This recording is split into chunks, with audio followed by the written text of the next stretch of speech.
Everyone, কেমন আছো সবাই? আশা করি সবাই ভালো আছো। আজকে তোমাদের সামনে আমি নতুন একটা টপিক নিয়ে আসলাম এবং নতুন বই। আজকে আর তোমাদের আইসিটি পড়াবো না।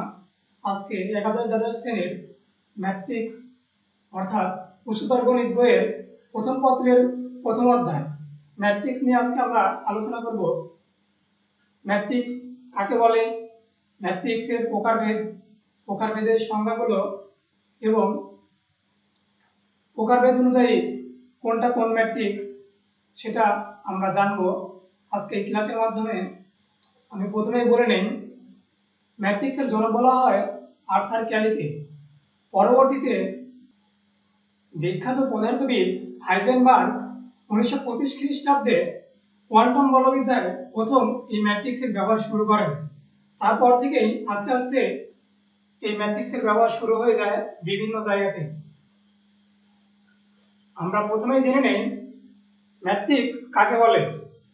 দেখো, এখানে একটা চিত্র দেওয়া আছে, চিত্রের মধ্যে কিছু সংখ্যা লেখা আছে। ম্যাট্রিক্সের সংজ্ঞা হবে বিজ্ঞান ও গণিতের বিভিন্ন তথ্যকে আয়তাকারে সারি ও কলাম বরাবর সাজালে আয়তাকার যে বিন্যাস পাওয়া যায় সেটা হবে ম্যাট্রিক্স। অর্থাৎ আয়তাকার ভাবে কোন তথ্যকে উপস্থাপন করলে সেটা হয়ে যাবে আমাদের ম্যাট্রিক্স। এখন ম্যাট্রিক্সকে আমরা কিভাবে প্রকাশ করতে পারি? ম্যাট্রিক্সকে সাধারণত থার্ড ব্র্যাকেট, ফার্স্ট ব্র্যাকেট অথবা দুই পাশে ডাবল বার দিয়ে এর ভিতরে ম্যাট্রিক্সের উপাদান অর্থাৎ ভুক্তি লেখা যায়। ম্যাট্রিক্সের ভুক্তি হবে এই থার্ড ব্র্যাকেটের ভিতরে যে সংখ্যাগুলো থাকবে সেগুলোকে ম্যাট্রিক্সের উপাদান বা বইয়ের ভাষায় ম্যাট্রিক্সের ভুক্তি বলা হয়। এখন দেখো, ম্যাট্রিক্সকে আমরা দুই ভাবে বিন্যাস করতে পারি। একটা হলো সারি বরাবর, এটা হবে সারি, এবং যেটা উপর থেকে নিচ দিকে আছে এটা হবে কলাম।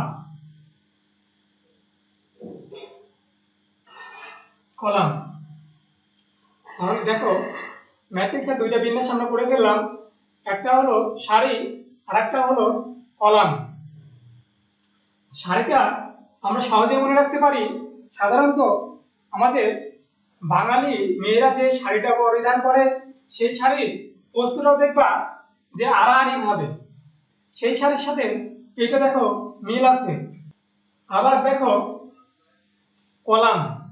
কলামটা কিভাবে আমি রিপ্লেস করতে পারি, সহজে মনে রাখতে পারি। কলামটা দেখা যায়, দেখো লম্বালম্বি ভাবে একটা বেঞ্চের সাথে তুলনা করা যায়। বেঞ্চ যেমন তোমার দেখো চারটা পায়ের উপর দাঁড়িয়ে থাকে, তেমন কলামটা দেখো লম্বালম্বি ভাবে আছে। তুমি বেঞ্চের সাথে কলামকে তুলনা করতে পারো অথবা টেবিলের সাথেও তুলনা করে মনে রাখতে পারো। কোন ম্যাট্রিক্সে কয়টি উপাদান আছে আমরা কিভাবে জানবো? আমরা ম্যাট্রিক্সের সারি এবং কলাম সংখ্যাকে গুণ করে দিলেই আমাদের ম্যাট্রিক্সের উপাদান সংখ্যা অর্থাৎ ভুক্তি সংখ্যা পাওয়া যাবে। যেমন দেখো, এখানে সারি কয়টা? এই একটা সারি, এই একটা, এই একটা। তাহলে এই ম্যাট্রিক্সের তিনটা সারি, আমি 3 লিখে দিলাম, গুণন। দেখো এখন কলাম কয়টা আছে? কলামও দেখো একটা, দুইটা, তিনটা। তাহলে আমি 3 দ্বারা গুণ করে দিব, 3 তিরিকে 9। দেখো ভাইয়া, এখানে এই ম্যাট্রিক্সের ভুক্তি বা উপাদান সংখ্যা 9টি। এভাবে তোমরা যে কোনো ম্যাট্রিক্সের ভুক্তি বা উপাদান সংখ্যা নির্ণয় করতে পারবা। এখন আমরা ম্যাট্রিক্সের প্রকারভেদ জানবো। দেখো, প্রথমে লেখা আছে সারি ম্যাট্রিক্স, আরেকটা লেখা আছে কলাম ম্যাট্রিক্স। তাহলে দেখো, সারি ম্যাট্রিক্স কাকে বলে? যে ম্যাট্রিক্সে একটি মাত্র সারি বিদ্যমান থাকবে তাকে সারি ম্যাট্রিক্স বলে। দেখি একটা উদাহরণ লিখি আমরা। মনে করো ABC। এটা হলো আমাদের সারি ম্যাট্রিক্সের উদাহরণ। এখানে মাত্র একটি সারি আছে, এজন্য এই ম্যাট্রিক্সকে সারি ম্যাট্রিক্স বলা হবে। এখন দেখো কলাম ম্যাট্রিক্স। কলাম ম্যাট্রিক্স কাকে বলে? অবশ্যই বুঝতে পারছো, যে ম্যাট্রিক্সের একটি মাত্র কলাম থাকবে তাকে কলাম ম্যাট্রিক্স বলা হবে। আসো একটা কলাম ম্যাট্রিক্সের উদাহরণ লিখি।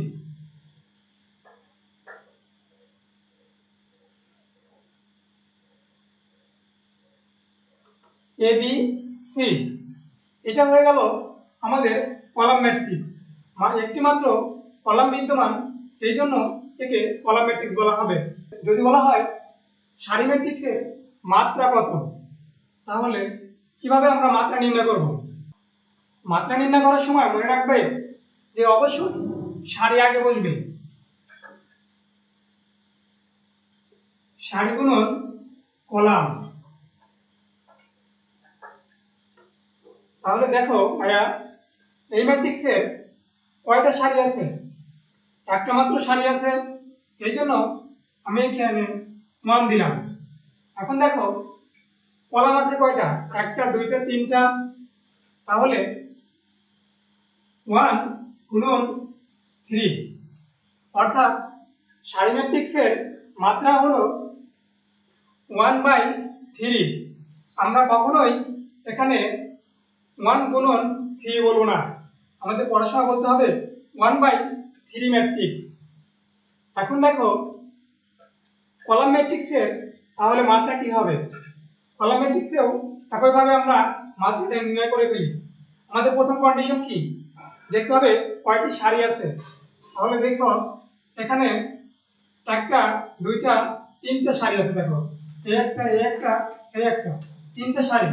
তাহলে 3 দিলাম, 3 গুণন, দেখো কলাম আছে কয়টা? শুধু কলাম একটা আছে, এইজন্য 3 গুণন 1 হবে, অর্থাৎ কলাম ম্যাট্রিক্সের মাত্রা হবে 3 গুণন 1। দেখো আমরা শিখব বর্গ ম্যাট্রিক্স এবং ঊর্ধ্ব ত্রিভুজাকার ম্যাট্রিক্স। বর্গ ম্যাট্রিক্স এবং ঊর্ধ্ব ত্রিভুজাকার ম্যাট্রিক্স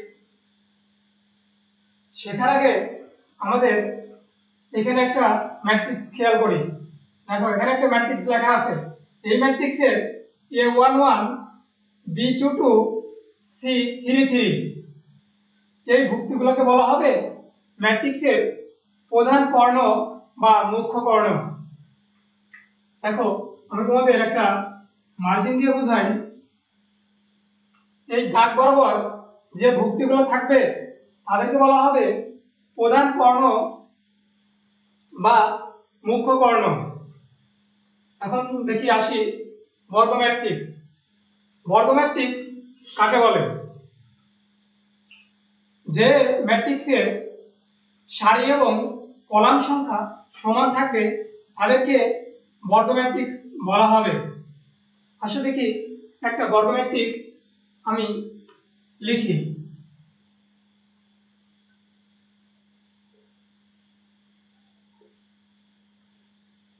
6 7 8 9,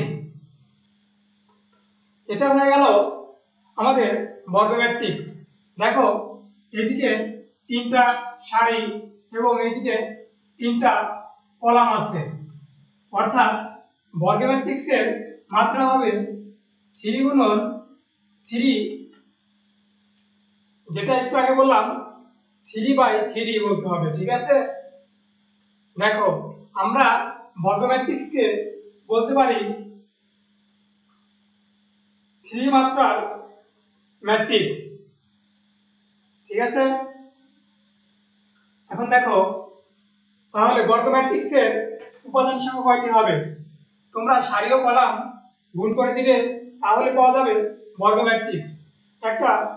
আরেকটা বর্গ ম্যাট্রিক্স আমি তোমাদের উদাহরণ দেই। দেখো 1 2 3 4, তাহলে এটাও হয়ে গেল একটা বর্গ ম্যাট্রিক্স, কারণ আমাদের দুইটা সারি আর দুইটা কলাম আছে। আশা করি বর্গ ম্যাট্রিক্স কি সেটা তোমরা বুঝলে। এখন আসি আমরা ঊর্ধ্ব ত্রিভুজাকার ম্যাট্রিক্স। এখন ঊর্ধ্ব ত্রিভুজাকার ম্যাট্রিক্স কাকে বলে? যে বর্গ ম্যাট্রিক্সের মুখ্য বা প্রধান কর্ণের নিম্নের ভুক্তিগুলো শূন্য তাদেরকে বলা হবে ঊর্ধ্ব ত্রিভুজাকার ম্যাট্রিক্স। দেখো তোমাদের আগে বলে নিলাম যেটা হবে আমাদের মুখ্য কর্ণ বা প্রধান কর্ণ। এই প্রধান কর্ণের নিচে যে ভুক্তিগুলো থাকবে অর্থাৎ এই তিনটা ভুক্তি যদি শূন্য হয় তাহলে এই ম্যাট্রিক্সকে আমরা বলতে পারি ঊর্ধ্ব ত্রিভুজাকার ম্যাট্রিক্স। এখন ঊর্ধ্ব ত্রিভুজাকার ম্যাট্রিক্স কিভাবে গঠিত হয় একটা উদাহরণ দেই।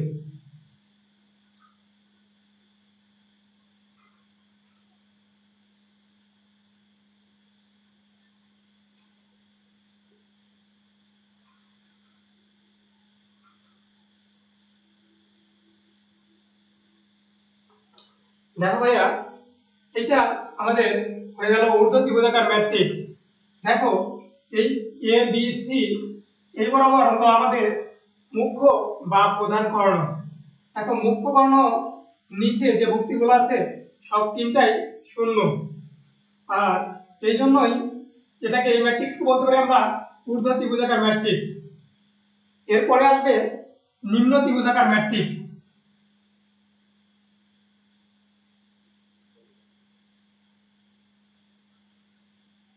দেখো ভাইয়া, তাহলে নিম্ন ত্রিভুজাকার ম্যাট্রিক্স কেমন হবে? যদি এই মুখ্য বা প্রধান কর্ণের উপরের ভুক্তিগুলো শূন্য হয় তাহলে সেটা হয়ে যাবে নিম্ন ত্রিভুজাকার ম্যাট্রিক্স। আমি এটা মুছে দেই। দেখো এখন কন্ডিশনে বলা আছে যদি উপরের ভুক্তিগুলো শূন্য হয়ে যায় তাহলে তাকে বলা হবে নিম্ন ত্রিভুজাকার ম্যাট্রিক্স। দেখি উপরে ভুক্তিগুলো লিখে দেই, যেহেতু উপরে শূন্য হয়ে যাবে সবগুলা, আর নিচে আমি যে কোনো মান নিয়ে নিলাম। এটা হয়ে গেল আমাদের নিম্ন ত্রিভুজাকার ম্যাট্রিক্স। অর্থাৎ প্রধান কর্ণের উপরে ভুক্তিগুলো শূন্য হয়ে গেলেই সেটা হয়ে যাবে আমাদের নিম্ন ত্রিভুজাকার ম্যাট্রিক্স। আশা করি বর্গ ম্যাট্রিক্স এবং ঊর্ধ্ব ত্রিভুজাকার ম্যাট্রিক্স কিভাবে কোনটা হয় অর্থাৎ কিভাবে লিখতে হয় আমরা সেটা আইডেন্টিফাই করতে পারবো। দেখো এরপরে আসবে কর্ণ ম্যাট্রিক্স এবং স্কেলার ম্যাট্রিক্স। কর্ণ ম্যাট্রিক্স কাকে বলে? যে ম্যাট্রিক্সের প্রধান কর্ণ ব্যতীত অপর সকল ভুক্তি শূন্য তাকে বলা হবে কর্ণ ম্যাট্রিক্স। ঠিক আছে, দেখি আমরা কর্ণ ম্যাট্রিক্সের একটা উদাহরণ দেই।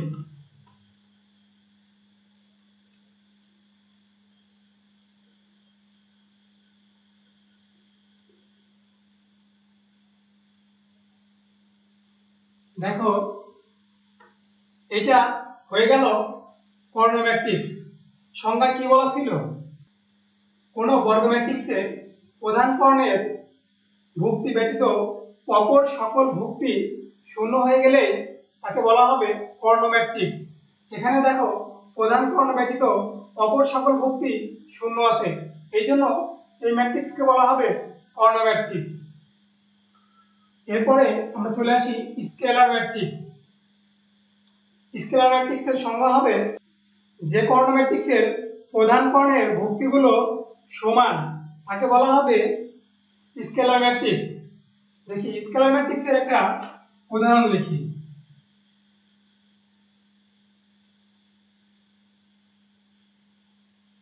Three zero zero zero three zero zero zero three.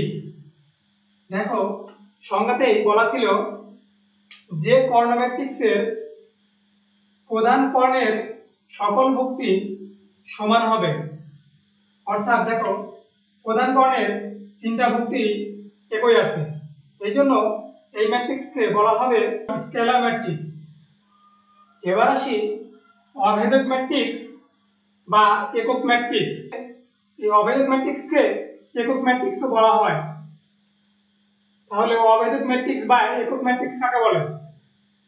কোন কর্ণ ম্যাট্রিক্সের প্রধান কর্ণের সকল ভুক্তির মান যদি 1 হয় তাহলে তাকে বলা হবে অভেদক ম্যাট্রিক্স বা আইডেন্টিটি ম্যাট্রিক্স। দেখো প্রধান কর্ণের সকল ভুক্তির মান 1 আছে, এই জন্য একে বলা হবে, এই ম্যাট্রিক্সকে বলা হবে অভেদক ম্যাট্রিক্স বা একক ম্যাট্রিক্স।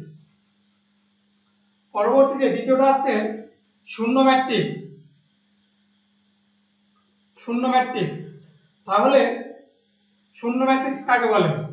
দেখো একটা চিত্র দেওয়াই আছে, যে ম্যাট্রিক্সের সকল ভুক্তির মান শূন্য, অর্থাৎ যে ম্যাট্রিক্সের সকল উপাদান শূন্য, তাকে শূন্য ম্যাট্রিক্স বলা হবে। আশা করি অভেদক ম্যাট্রিক্স এবং শূন্য ম্যাট্রিক্স আমরা আইডেন্টিফাই করতে পারবো। কিন্তু একটা জিনিস মনে রাখবা, এই অভেদক ম্যাট্রিক্সটা খুবই গুরুত্বপূর্ণ, এটা সর্বসময় মনে রাখা লাগবে। এখন দেখো আমরা শিখব সমঘাতী ম্যাট্রিক্স বা আরেকটা আছে শূন্যঘাতী ম্যাট্রিক্স। সমঘাতী বলতে কি বোঝায় এখানে? ঘাত একই বোঝাচ্ছে, আর শূন্যঘাতী ম্যাট্রিক্স, ঠিক আছে? তাহলে দেখি দুইটাই আমরা উদাহরণের মাধ্যমে বোঝার চেষ্টা করি। সমঘাতী ম্যাট্রিক্স সংজ্ঞা কি হবে? কোনো বর্গ ম্যাট্রিক্সকে যদি, অর্থাৎ এর শর্ত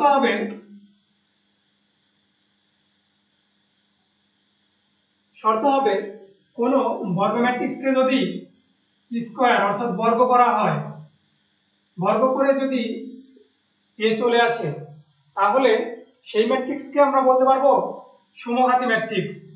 আসো সমঘাতী ম্যাট্রিক্সের একটা উদাহরণ লিখি। 2 1 -2 -1। যদি আমি এই ম্যাট্রিক্সটি সমান এ ধরি, তাহলে a স্কয়ার ইকুয়াল টু এই হবে। তোমরা বাসায় এটা করে দেখবা, এটাকে ডাবল গুণ করে দিবা, তখন দেখবা a square is equal a আসবে। যখন আমরা ম্যাট্রিক্সের গুণ করব তখন তোমরা এটা বুঝতে পারবা কিভাবে ম্যাট্রিক্সের গুণ করলে আমরা a square equal to a পাবো। এখন আসো শূন্যঘাতী ম্যাট্রিক্স। শূন্যঘাতী ম্যাট্রিক্স কাকে বলা হবে? অর্থাৎ শূন্যঘাতী ম্যাট্রিক্সের শর্ত দেখো, যদি কোনো ম্যাট্রিক্সের অর্থাৎ a to the power n করে যদি 0 হয়ে যায়, শূন্যঘাতী ম্যাট্রিক্সের শর্তই হবে a to the power n is equal 0। তাহলে দেখো আমি একটা ম্যাট্রিক্স লিখি এখানে 3 - 3 3 -3।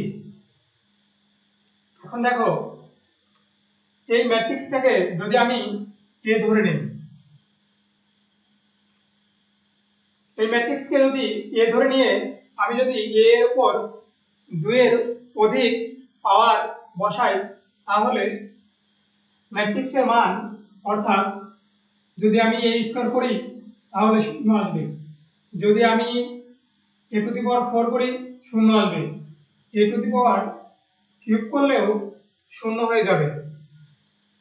এই জন্য শর্তে বলা আছে কোনো বর্গ ম্যাট্রিক্সকে যদি a to the power n করা যায় তাহলে তার মান আসবে 0, আর এই ম্যাট্রিক্সকে বলা হবে শূন্যঘাতী ম্যাট্রিক্স। এখন আমরা শিখব অভেদঘাতী ম্যাট্রিক্স এবং ট্রান্সপোজ ম্যাট্রিক্স। আমরা একটু আগে শিখে আসছি অভেদক ম্যাট্রিক্স, তাই না? এখন আমরা শিখব অভেদঘাতী ম্যাট্রিক্স এবং ট্রান্সপোজ ম্যাট্রিক্স। তাহলে দেখি অভেদঘাতী ম্যাট্রিক্স কাকে? যদি কোনো বর্গ ম্যাট্রিক্স একে অভেদঘাতী ম্যাট্রিক্স বলা হবে যদি তুমি a স্কয়ার করে i পাও, অর্থাৎ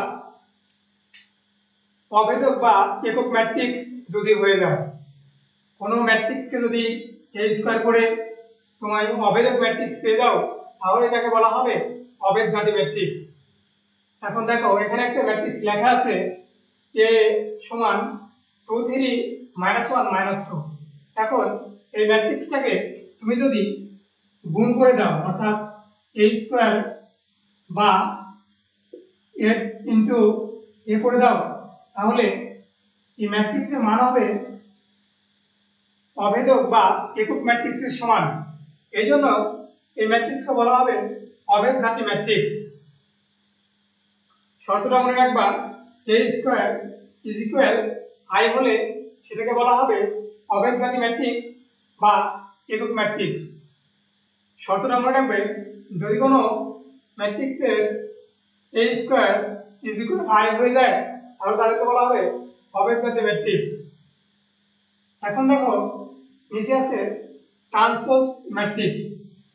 কোনো বর্গ ম্যাট্রিক্সের সারিকে কলাম করলে এবং কলামকে যদি তুমি সারি করে দাও, তাহলে আমরা পেয়ে যাব ট্রান্সপোজ ম্যাট্রিক্স। ট্রান্সপোজ ম্যাট্রিক্সে আমরা এর উপর টি, এ ছোট টি অথবা ডট দ্বারা প্রকাশ করতে পারবো। এই তিনটাই থাকলে আমরা বুঝে নেব সেটা হলো ট্রান্সপোজ ম্যাট্রিক্স। এখন আমরা এখানে একটা ম্যাট্রিক্স লিখি।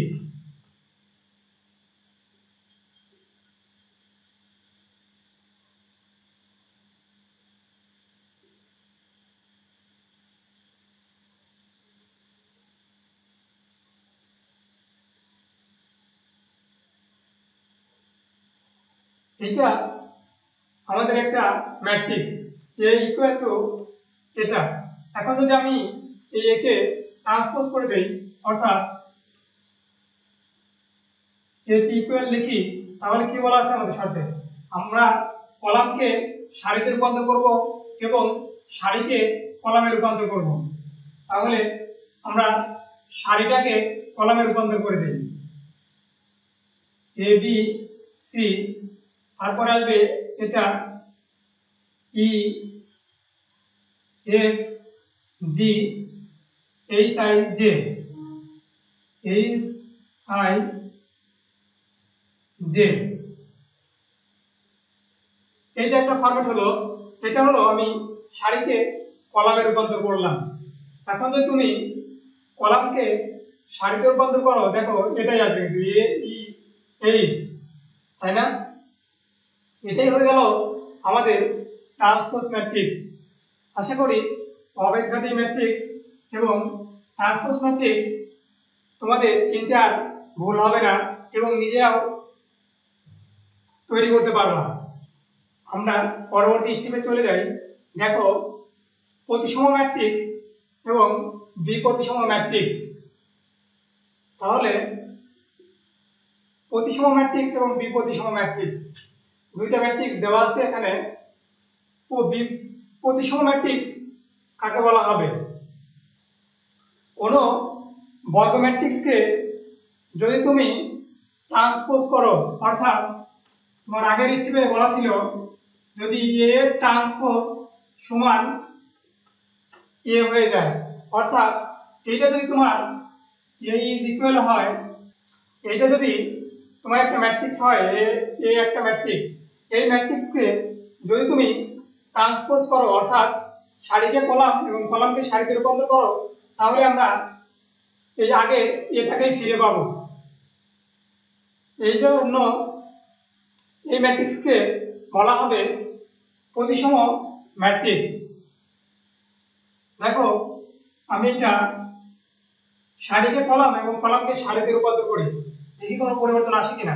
দেখো আমি এই কলামটাকে সারিতে পরিণত করব, 2 0 -1। এখন এই কলামটাকে আমি সারিতে রূপান্তর করে দিই, 0 3 4। সর্বশেষে 3 নাম্বার কলামকে আমি সারিতে পরিণত করি, -1 4 5। দেখো আমাদের ম্যাট্রিক্সের কোনো পরিবর্তন হয়নি। এখানে যেটা ছিল এটা হলো এ ট্রান্সপোজ, সারিকে কলাম, কলামকে সারি করেছি, তবুও কোনো ম্যাট্রিক্সের পরিবর্তন হয়নি। এই জন্য প্রতিসম ম্যাট্রিক্সের শর্ত থাকবে যদি তুমি একে ট্রান্সপোজ করো তাহলে পূর্বের ম্যাট্রিক্সটাই থেকে যাবে। এখন দেখো বি প্রতিসম ম্যাট্রিক্স, তাহলে প্রতিসম যদি এ ট্রান্সপোজ করলে এ হয়, তাহলে বি প্রতিসম কি হতে পারে? অবশ্যই বি প্রতিসম ম্যাট্রিক্সের শর্ত হবে যদি এ কে ট্রান্সপোজ করি তাহলে মাইনাস এ হয়ে যাবে। তাই যেহেতু প্রতিসমর আগে একটা বি দেওয়া আছে, বি প্রতিসম।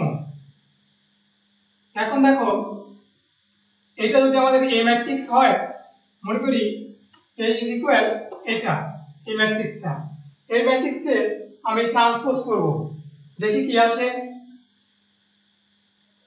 এখন আমি কলামকে সারিতে রূপান্তর করব। 0 -1 4 1 0 -3 -4 3 0।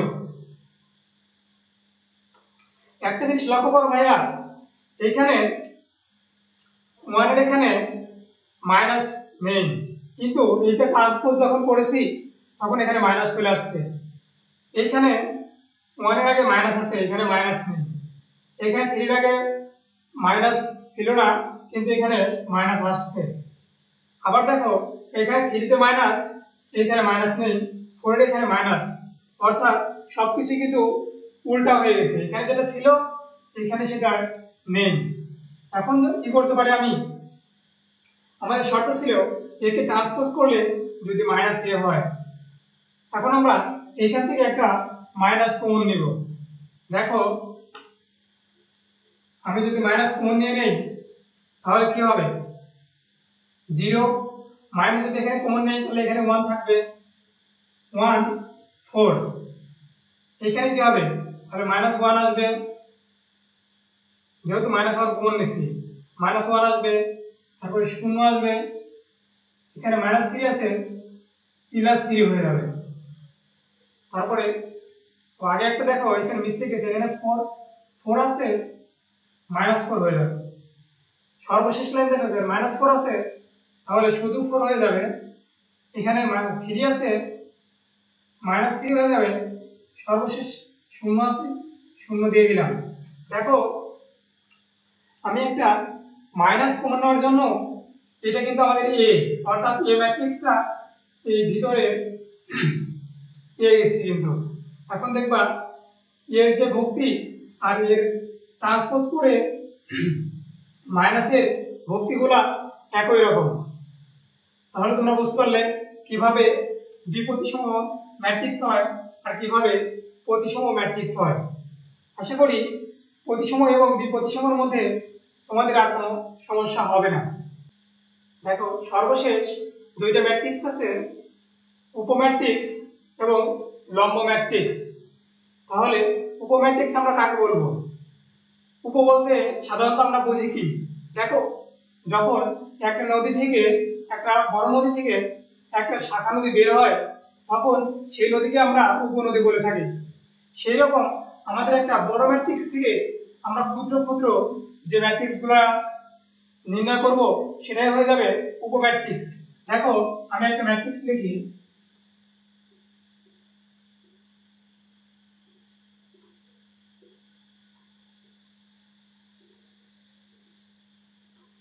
এটা হয়ে গেল আমাদের একটা ম্যাট্রিক্স। এখন এই ম্যাট্রিক্স থেকে যে কোনো ভুক্তি আমরা নিয়ে নেব। যে ভুক্তি নেওয়ার কারণে যে নতুন ম্যাট্রিক্সের গঠন করব সেটা হয়ে যাবে আমাদের এই ম্যাট্রিক্সের উপম্যাট্রিক্স। এখন দেখো এখান থেকে আমি যে কোনো চারটি উপাদান নিয়ে নিই। মনে করি আমরা 5 6 8 9 নিয়ে নিলাম। এটা হয়ে গেল আমাদের একটা উপম্যাট্রিক্স। আবার যদি আমি প্রথম থেকে 1 2 4 5 নিয়ে নেই, তাহলে এটা হয়ে যাবে আমাদের একটা উপম্যাট্রিক্স। এখন দেখো দ্বিতীয়তে আসলো লম্ব ম্যাট্রিক্স। লম্ব ম্যাট্রিক্স কাকে বলা হবে? কোনো একটি বর্গ ম্যাট্রিক্সকে লম্ব ম্যাট্রিক্স বলা হবে যখন A ইনটু A এর ট্রান্সপোজ বা A এর ট্রান্সপোজ ইনটু A সমান অভেদক ম্যাট্রিক্সের সমান হয়ে যাবে। অর্থাৎ দেখো লম্ব ম্যাট্রিক্সটা যদি আমি কোনো ম্যাট্রিক্সকে ট্রান্সপোজ করি এবং পূর্বের ম্যাট্রিক্সের সাথে গুণ করি, যদি তার মানটা গুণ করার পর i এর সমান হয় অর্থাৎ অভেদক ম্যাট্রিক্সের মতো হয়, তাহলে সেটা হয়ে যাবে লম্ব ম্যাট্রিক্স। তাহলে লম্ব ম্যাট্রিক্সের একটা উদাহরণ কি হতে পারে? আমি লিখতে পারি 1/√2 ইনটু 1 1 1 মাইনাস 1। এইটাকে তুমি যদি ট্রান্সপোজ করে দাও, এটা সমান হলো a। এই ম্যাট্রিক্সকে তুমি যদি ট্রান্সপোজ করো, তারপরে যদি দুইটাকে গুণ করো, তাহলে আমরা পেয়ে যাব লম্ব ম্যাট্রিক্স। আশা করি উপম্যাট্রিক্স এবং লম্ব ম্যাট্রিক্স তোমরা পারবা। এখন আরেকটা ম্যাট্রিক্সের ট্রেস।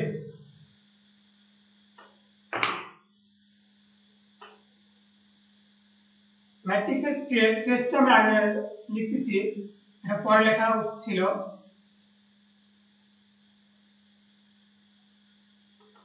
ম্যাট্রিক্সের ট্রেস। এখন এই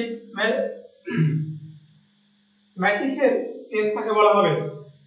কোন একটি বর্গ ম্যাট্রিক্সের প্রধান কর্ণ বা মুখ্য কর্ণের যে ভুক্তিগুলো থাকবে তাদের যোগফলই হবে ম্যাট্রিক্সের ট্রেস।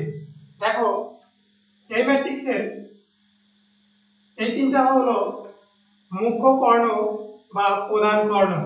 এই প্রধান কর্ণের মানগুলোকে আমি যদি যোগ দেই, অর্থাৎ 1 যোগ 5 যোগ 9, এটার যোগফল এই হয়ে যাবে ম্যাট্রিক্সের ট্রেস। তাহলে আশা করি ম্যাট্রিক্সের ট্রেস কাকে বলে পারবা।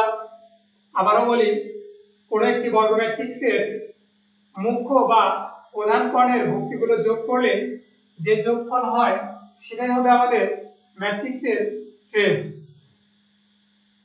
এ পর্যন্ত আপাতত ম্যাট্রিক্সের যে প্রকারভেদগুলো ছিল সবগুলাই শেখানো শেষ। আশা করি ম্যাট্রিক্সের প্রকারভেদ নিয়ে তোমাদের মধ্যে আর কোনো কনফিউশন থাকবে না। এর পরবর্তী ক্লাসে আমরা শিখব ম্যাট্রিক্সের যোগ বিয়োগ, ম্যাট্রিক্সের গুণ, এবং তারপরে আরেকটা স্টেপ থাকবে, ম্যাট্রিক্সের আরেকটা অংশ আছে নির্ণায়ক। নির্ণায়কটা আমরা আরেকটা ক্লাসের মাধ্যমে ভালোভাবে শিখে নেব। ধন্যবাদ সবাইকে। যদি আমার ক্লাসটা তোমাদের কাছে ভালো লাগে থাকে তাহলে অবশ্যই লাইক, কমেন্ট এবং বন্ধুদের কাছে শেয়ার করে দিবা। আর যদি কেউ আমার সাথে সরাসরি লাইভ ক্লাসে জয়েন হতে চাও, তাহলে আমার ফেসবুক পেজ অথবা আমার ফেসবুক আইডিতে গিয়ে আমাকে ইনবক্সে নক দিলে তোমাদের লাইভ ক্লাসের সময় শিডিউল জানিয়ে দেওয়া হবে। বর্তমানে বাংলাদেশের সিলেট জেলা বন্যা কবলিত হয়ে সেখানের মানুষগুলো খুবই দুর্বিষহ জীবনযাপন করছে। আমরা সবাই প্রার্থনা করব যেন মহান আল্লাহ তাআলা খুব শীঘ্রই তাদেরকে এই মহা দুর্যোগ থেকে রক্ষা করেন এবং বন্যার পানিটা যেন তাড়াতাড়ি বিপদসীমার নিচে চলে আসে। ধন্যবাদ সবাইকে।